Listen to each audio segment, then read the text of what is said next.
Here's a story about the Baal Shem Tov. I've told the story before, but I don't think we recorded it. Here we go. Anyway, here it is.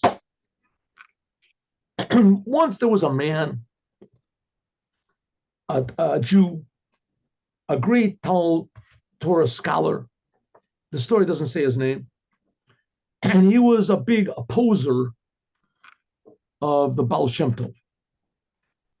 The Baal Shem Tov came and he sort of, how do you say, turned Judaism inside out.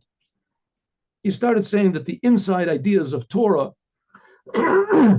are of equal importance to the outside ideas of the Torah, the soul of the Torah, etc. And a Jew, and therefore the Torah is totally different from any other book, and a Jew is totally different from any other human being, a Jew. And he was the example. He was the example of how a Jew is totally, up to then, the Baal Shem Tov, a normal Jew thought Jews are like everybody else, but we have the Torah. And because we have the Torah, so the Torah is our ticket to go to heaven. And all the others are, they're wrong. They made mistakes, and it's we just do the laws. It says in the Torah, we don't understand anything, and you do it, and you go to heaven. And the Baal Shem Tov said that no, every Jew is holy. Jews are totally different than everybody else, and the purpose is not to go to heaven. The purpose is to be in this physical world. This world is holier than the upper worlds, and I'll prove it. And he did tremendous miracles. He did all sorts of awesome miracles and healed the sick and told the future, and the thing that the Baal Shem Tov did. And he always pointed to everybody that it's not me that's doing this, it's God doing it, but he wants to do it through Jews. He wants the Jews to be here to improve the world, and I'm an example. Anyway, this person only had bad things to say about all these ideas. He thought that it was just completely, insane, this whole business. And it wasn't even Judaism. It was maybe destroying Judaism. But as fate would have it, this man had a daughter that and he had this Talmud Chacham, this Torah scholar that opposed the Baal Shem Tov. He was a big genius, and he had big things in mind. He was going to be a big, head of a big institution, and maybe a big city, big rabbi, and he had the qualifications, for it. Yisrael עוד 5 דקות, אני באמצע סוף השיעור. טוב, סוף השיעור. Okay, so he had the qualifications for it. But this person, he had a daughter that all of a sudden went crazy. And she became like catatonic. And she didn't speak, she didn't move, and she moved in the corner behind the stove. And she just sat there. And you couldn't get her out. And it was very difficult even to feed her. And her mother had to wash her over there sitting in the corner. And you couldn't leave her alone in the house. You never knew what she was going to do. So that's it, wrecked all of his plans. Now his wife could never go anywhere, could never leave the child alone, and he had to worry about it, had to take her to doctors, had to bring the doctors to her.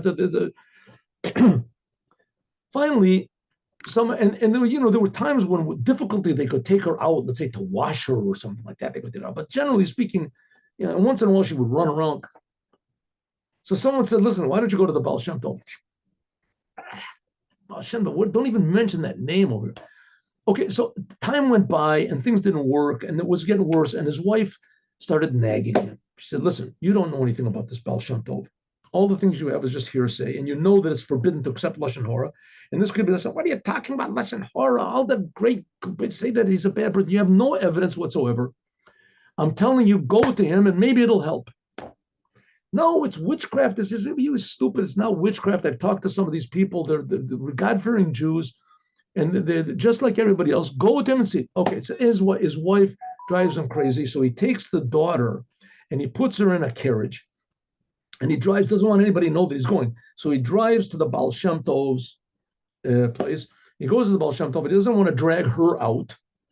So he parks the carriage in back of the Baal Shem Tov's synagogue or wherever it was, and he locks the door of the carriage, or he closes it anyway in some way that it would be very difficult for her to get out. Doesn't lock it. He closes it, and he goes into the Baal Shem Tov, and he takes out a bag of money, and he gets an audience with the Baal Shem Tov. He takes a bag of money, and he puts the money on the table and says, "Here's money. This is what you want, right? Holy man, Here's the money. Now heal my daughter.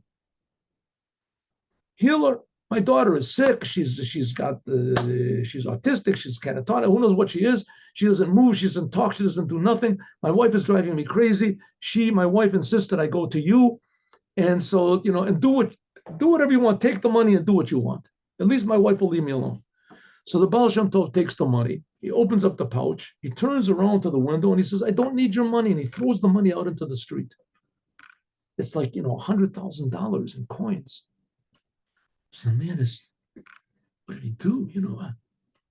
Now I'm going to lose the money, and he's not going to heal my daughter. It's going to be, what did he do? Then all of a sudden he hears from outside his daughter yelling, "Daddy, Daddy, there's coins run all over the street.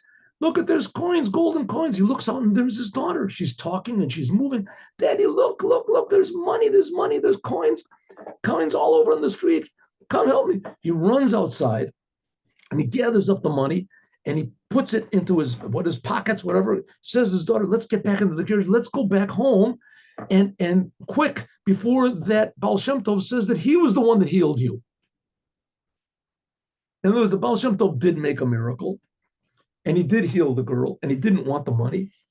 But this person was so, stuck in his ways that he couldn't see this. He couldn't see a miracle that happened in front of his own eyes.